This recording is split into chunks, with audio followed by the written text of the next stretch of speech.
ನಮಗೆ ಸ್ವಾಗತವನ್ನು ಕೋರ್ತೀನಿ. ಇವತ್ತು ಜಿಲ್ಲಾ ಶಿಕ್ಷಣ ಮತ್ತು ತರಬೇತಿ ಸಂಸ್ಥೆ ಡಯಟ್ ಕಮಲಾಪುರ ಜಿಲ್ಲೆ ಕಲಬುರಗಿ ಅವರು ಮೌಲ್ಯಾಂಕನ ಮಾರ್ಚ್ 2023ಕ್ಕಾಗಿ ವಿಜ್ಞಾನ ವಿಷಯದಲ್ಲಿ ಫಸ್ಟ್ ಆಗಿರ್ತಕ್ಕಂಥ ಒಂದು ಪ್ರಾಕ್ಟೀಸ್ ಪೇಪರನ್ನು ಹಾಕಿದ್ದಾರೆ. ಅಭ್ಯಾಸ ಪತ್ರಿಕೆ ಅದರ ಉತ್ತರವನ್ನು ನೋಡೋಣ. ಆಲ್ರೆಡಿ ನಾವು ಎಲ್ಲ ವಿಷಯಗಳಲ್ಲಿನೂ ಕೂಡ ಇದೇ ತನಾಗಿರ್ತಕ್ಕಂಥ ವಿಡಿಯೋಗಳನ್ನು ಹಾಕಿದ್ದೀವಿ. ತಾವು ನೋಡದೇ ಇದ್ದರೆ ವಿಡಿಯೋದ ಡಿಸ್ಕ್ರಿಪ್ಷನ್ ಬಾಕ್ಸ್ನಲ್ಲಿ 5 ಮತ್ತು 8ನೇ ತರಗತಿ ಮೌಲ್ಯಾಂಕನ ಪರೀಕ್ಷೆ 2023 ಅಂತ ಪ್ಲೇಲಿಸ್ಟ್ ಲಿಂಕ್ ಇದೆ. ಅಲ್ಲಿ ಒತ್ತಿದ್ರೆ ಎಲ್ಲ ವಿಷಯಗಳ ಒಂದು ವಿಡಿಯೋಗಳು, ಪ್ರಾಕ್ಟೀಸ್ ಪೇಪರ್ಗಳು, ನೋಟ್ಸ್ಗಳು ತಮಗೆ ಸಿಗ್ತವೆ. ತಾವು ನೋಡ್ಬೋದು. ವಿಡಿಯೋವನ್ನು ಲೈಕ್, ಶೇರ್ ಹಾಗೂ ಸಬ್ಸ್ಕ್ರೈಬ್ ಮಾಡಲು ಮರೆಯದಿರಿ. ಮೋಸ್ಟ್ ಇಂಪಾರ್ಟೆಂಟ್, ನಮ್ಮದೇ ಒಂದು ಟೆಲಿಗ್ರಾಮ್ ಗ್ರೂಪ್ ಅದ, ಅದಕ್ಕೂ ಕೂಡ ಬಂದು ಜಾಯ್ನ್ ಆಗಿ ಅಂತ ಹೇಳ್ತಾ ನೋಡೋಣ. ವಿಜ್ಞಾನದ ಮೊದಲ ಅಭ್ಯಾಸ ಪತ್ರಿಕೆಯಲ್ಲಿ ಯಾವೆಲ್ಲ ಕ್ವಶನ್ಸ್ ಆನ್ಸರ್ಸ್ಗಳು ಇದ್ದಾವೆ ಅಂತ.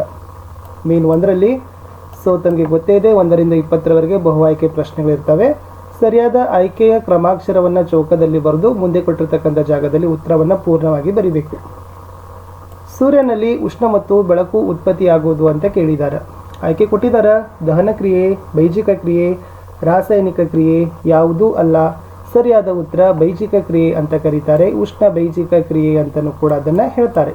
ಪ್ರಶ್ನೆ 2. ಒಬ್ಬ ವ್ಯಕ್ತಿ ಬಟ್ಟೆಗೆ ಬೆಂಕಿ ಹತ್ತಿದಾಗ ಅದನ್ನು ನಂದಿಸಲು ಬಳಸಬೇಕು. ನೀರು, ಉಸುಕು, ಕಂಬಳಿ, ಕಾರ್ಬನ್ ಡೈಆಕ್ಸೈಡ್. ಸರಿಯಾದ ಉತ್ತರ ಬರ್ತದೆ ಆಯ್ಕೆ ಸಿ, ಕಂಬಳಿ ಅಂತಕ್ಕಂಥದ್ದು ಸರಿಯಾದ ಉತ್ತರ. ಅಂದರೆ ವ್ಯಕ್ತಿಯ ಬಟ್ಟೆಗೆ ಬೆಂಕಿ ತಗುಲಿದಾಗ ನಾವು ಕಂಬಳಿ ಸಹಾಯದಿಂದ ಅದನ್ನು ನಂದಿಸಬಹುದು. ಪ್ರಶ್ನೆ 3. LPGಯ ವಿಸ್ತೃತ ರೂಪ ಕೇಳಿದ್ದಾರೆ. ಆಯ್ಕೆಗಳಿತ್ತು: ದ್ರವೀಕೃತ ಪೆಟ್ರೋಲಿಯಂ ಅನಿಲ, ಸಂಪೀಡಿತ ನೈಸರ್ಗಿಕ ಅನಿಲ, ದ್ರವೀಕೃತ ಫಾಸ್ಫರಸ್ ಅನಿಲ, ಸಂಪೀಡಿತ ನೈಟ್ರೋಜನ್ ಅನಿಲ. ಇಲ್ಲಿ ಆಯ್ಕೆ ಎ ಬರ್ತದ ಲಿಕ್ವಿಫೈಡ್ ಪೆಟ್ರೋಲಿಯಂ ಗ್ಯಾಸ್ ಅಂತಕ್ಕಂಥದ್ದು. ಅಂದರೆ ದ್ರವೀಕೃತ ಪೆಟ್ರೋಲಿಯಂ ಅನಿಲ ಅಂತಕ್ಕಂಥದ್ದು ಸರಿಯಾದ ಉತ್ತರ. ಇದು ಸಂಪೀಡಿತ ನೈಸರ್ಗಿಕ ಅನಿಲ ಅಂತಂದರೆ CNG ಅಂತ ಕರಿತೀವಿ. ಕಂಪ್ರೆಸ್ಡ್ ನ್ಯಾಚುರಲ್ ಗ್ಯಾಸ್ ಅಂತ ಕರೀತಾರೆ. ಇದು ಕೂಡ ನೆನಪಿನಲ್ಲಿ ಇಟ್ಕೊಳ್ರಿ. ಮುಂದಿನ ಪ್ರಶ್ನೆ 4. ಇವುಗಳಲ್ಲಿ ಏಕಕೋಶೀಯ ಜೀವಿ ಅಂತ ಕೇಳಿದ್ದಾರೆ. A amoeba, B paramecium, C A ಮತ್ತು ಬಿ 2, ಡಿ ಯಾವುದೂ ಅಲ್ಲ. ಸಿ ಆಯ್ಕೆ ಸರಿಯಾದ ಉತ್ತರ ಇದೆ. ಅಮೀಬಾ ಮತ್ತು ಪ್ಯಾರಾಮೀಸಿಯಂ ಎರಡೂ ಕೂಡ ಏಕಕೋಶಿ ಜೀವಿಗಳೇ ಆಗಿದ್ದಾವೆ. ಪ್ರಶ್ನೆ 5. ಇದು ಜೀವಕೋಶದ ಡ್ಯಾಶ್ ಭಾಗವಾಗಿದೆ ಅಂತ ಕೇಳಿದ್ದಾರೆ. ಎ ಕೋಶಪೊರೆ, ಬಿ ಕೋಶದ್ರವ್ಯ, ಸಿ ರಸದಾನಿ, ಡಿ ಮೆಟ್ರೋಕಾಂಡ್ರಿಯಾ. ಚಿತ್ರದಲ್ಲಿ ತೋರಿಸ್ತಕ್ಕಂಥದ್ದು ಡಿ ಮೆಟ್ರೋಕಾಂಡ್ರಿಯಾ ಅದ. D option is the right answer. ಮುಂದಿನ ಪ್ರಶ್ನೆ. ಇವುಗಳಲ್ಲಿ ಸರಿಯಾದ ಕ್ರಮದಲ್ಲಿ ಜೋಡಿಸಿದಾಗ ಅಂತ ಕೇಳಿದ್ದಾರೆ. ಸರಿಯಾದ ಉತ್ತರ ಬರ್ತದೆ ವಿದ್ಯಾರ್ಥಿಗಳೇ ನಿಷೇಚನ, ಯುಗ್ಮಜ, ಭ್ರೂಣ, ಮಗು. ಆಯ್ಕೆ ಸಿ ಅಂತಕ್ಕಂಥದ್ದು ಸರಿಯಾದ ಉತ್ತರ ಇತ್ತು. ಮುಂದಿನ ಪ್ರಶ್ನೆ 7. ಮರಿಗಳಿಗೆ ಜನ್ಮ ನೀಡೋ ಪ್ರಾಣಿಗಳಿಗೆ ಏನಂತ ಕರೀತಾರೆ? ಅಂಡಜ, ಜರಾಯುಜ, ಪರಾಯುಜ, ಸಸ್ತನಿ. ಮರಿಗಳಿಗೆ ಜನ್ಮ ನೀಡ್ತಕ್ಕಂಥ ಪ್ರಾಣಿಗಳಿಗೆ ಜರಾಯುಜಗಳು ಅಂತ ಕರೀತಾರೆ. ಪ್ರಶ್ನೆ 8. ತಾರುಣ್ಯಾವಸ್ಥೆಯ ಅವಧಿ ಎಷ್ಟು ಅಂತ ಕೇಳಿದ್ದಾರೆ. 11ರಿಂದ 18, 13ರಿಂದ 19, 11ರಿಂದ 19, 13ರಿಂದ 18. ಆಯ್ಕೆ ಸಿ 11ರಿಂದ 19 ಅಂತಕ್ಕಂಥದ್ದು ತಾರುಣ್ಯಾವಸ್ಥೆಯ ಅವಧಿಯ ವರ್ಷ ಆಗದ. ಪ್ರಶ್ನೆ 9. ಕ್ಲೋನಿಂಗ್ನಿಂದ ಜನಿಸಿದ ಮೊದಲ ಸಸ್ತನಿ ಯಾವುದು ಅಂತ ಕೇಳಿದ್ದಾರೆ. ಡಾಲಿ ಅಂತ ಬರ್ತದೆ. ಸಿ ಡಾಲಿ ಅಂತಕ್ಕಂಥದ್ದು ಈ ಕ್ಲೋನಿಂಗ್ ಮೂಲಕ ಜನಿಸಿರ್ತಕ್ಕಂಥ ಮೊದಲ ಸ್ತನಿ ಆಗದ. ಪ್ರಶ್ನೆ 10. ಪ್ಲಾಸ್ಟಿಕ್ ಕಟ್ಟಿಗೆ, ಕಬ್ಬಿನ, ರಬ್ಬರ್ ಕಲ್ಲು ಇದೆ. ಪ್ಲಾಸ್ಟಿಕ್ ಕಟ್ಟಿಗೆ, ರಬ್ಬರ್ ಕಲ್ಲು ಇವೆಲ್ಲ ಏನು ಅಂತ ಕೇಳಿದ್ದಾರೆ. ವಾಹಕಗಳು, ದುರ್ಬಲ ವಾಹಕಗಳು, ಅರೆವಾಹಕಗಳು ಯಾವುದೂ ಅಲ್ಲ. ಎಲ್ಲ ಏನಪ್ಪ ಅಂದರೆ ದುರ್ಬಲ ವಾಹಕಗಳೇ ಆಗಿದ್ದಾವೆ. ಪ್ರಶ್ನೆ 11. ಅಸವಿತ ನೀರಿಗೆ ಡ್ಯಾಶನ್ನು ಸೇರಿಸಿದಾಗ ಅದು ವಾಹಕ ದ್ರವವಾಗ್ತದೆ ಅಂತ ಕೇಳಿದ್ದಾರೆ. ಆಮ್ಲ, ಪ್ರತ್ಯಾಮ್ಲ, ಉಪ್ಪು, ಸಕ್ಕರೆ. ಅಸವಿತ ನೀರಿಗೆ ಉಪ್ಪನ್ನು ಸೇರಿಸಿದಾಗ ಅದು ವಾಹಕ ದ್ರವ ಆಗ್ತದೆ ಅಂತಕ್ಕಂಥದ್ದು ಸರಿಯಾದ ಉತ್ತರ. ಪ್ರಶ್ನೆ 12. ಈ ಚಿತ್ರದಲ್ಲಿರ್ತಕ್ಕಂಥ ವಿದ್ಯಮಾನವನ್ನು ಹೆಸರಿಸಲಿಕ್ಕೆ ಹೇಳಿದ್ದಾರೆ. ಬಿರುಗಾಳಿ, ಪ್ರವಾಹ, ಸುನಾಮಿ, ಭೂಕಂಪ ಅಂತ ಇದೆ. ಇದು ಭೂಕಂಪ ಇದೆ. ಯಾಕಂದರೆ ಕಟ್ಟಡ ಎಲ್ಲ ಏನಾಗದಪ್ಪ ಅಂದ್ರೆ ಕುಸಿತವನ್ನು ಕಂಡಿದ್ದಾವೆ. ಪ್ರಶ್ನೆ 13. ಉಜ್ಜುವಿಕೆಯಿಂದ ಉಂಟಾದ ವಿದ್ಯುದಾವೇಶಗಳು ಡ್ಯಾಶ್ ಆವೇಶಗಳಾಗಿರ್ತಾವ. ಸ್ಥಿರನೋ, ಅಸ್ಥಿರನೋ, ಧನನೋ, ಋಣನೋ. ಉಜ್ಜುವಿಕೆಯಿಂದ ಉಂಟಾಗಿರ್ತಕ್ಕಂಥ ವಿದ್ಯುದಾವೇಶಗಳು ಯಾವಾಗಲೂ ಕೂಡ ಧನ ಆವೇಶಗಳೇ ಆಗಿರ್ತಾವೆ. ಪ್ರಶ್ನೆ 14.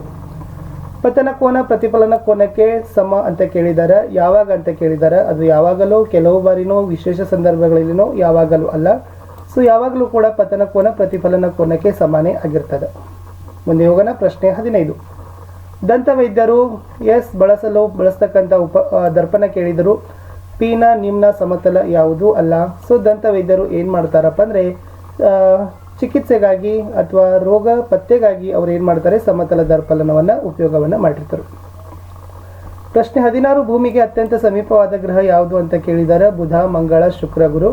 ಸೊ ತಮಗೆ ಗೊತ್ತೇ ಇದೆ ಶುಕ್ರವನ್ನ ಏನಂತಾರೆ. ಸೊ ಭೂಮಿಗೆ ಅತಿ ಸಮೀಪವಾದ ಹತ್ತಿರದಲ್ಲಿರೋ ಗ್ರಹ. ಪ್ರಶ್ನೆ 17 ಇತ್ತು, ಒಂದು ಕಾಯ ಪರಿಭ್ರಮಿಸಲು ಮತ್ತೊಂದು ಕಾಯವನ್ನು ಡ್ಯಾಶ್ ಅಂತ ಕರೀತಾರೆ. ಗ್ರಹ, ನಕ್ಷತ್ರ, ಉಪಗ್ರಹ, ಉಲ್ಕೆ ಅದನ್ನು ಉಪಗ್ರಹ ಅಂತ ಕರೀತಾರೆ. ಪ್ರಶ್ನೆ 18, ಪೂರ್ಣವಾಗಿ ಚಂದ್ರನ ಆಕಾರ ಗೋಚರಿಸ್ತಕ್ಕಂಥ ದಿನ ಯಾವುದು? ಹುಣ್ಣಿಮೆನೋ, ಅಮಾವಾಸ್ಯೆನೋ, ಸೂರ್ಯಗ್ರಹನೋ, ಚಂದ್ರಗ್ರಹನೋ? ಸೊ ಸಾಮಾನ್ಯವಾಗಿ ಹುಣ್ಣಿಮೆ ಅಂತ ನಾವೇನು ಮಾಡ್ತೀವಿ ಹೇಳ್ತೀವಿ. ಪ್ರಶ್ನೆ 19, ವಾಯು ಮಾಲಿನ್ಯಕಾರಕಗಳು ಮಂಜಿನೊಂದಿಗೆ ಸೇರಿದಾಗ ಡ್ಯಾಶ್ ಉಂಟಾಗ್ತದೆ ಅಂತ ಕೇಳಿದ್ದಾರೆ. ಅದು ಸ್ಮಾಗ್ ಉಂಟಾಗ್ತದೆ. ನೀರನ್ನು ಶುದ್ಧೀಕರಿಸಲಿಕ್ಕೆ ಬಳಸ್ತಕ್ಕಂಥ ಸಾಮಾನ್ಯ ರಾಸಾಯನಿಕ ವಿಧಾನ ಅಂದರೆ ಅದು ಕ್ಲೋರಿನೀಕರಣ ಅಂತ ಕರಿತೀವಿ.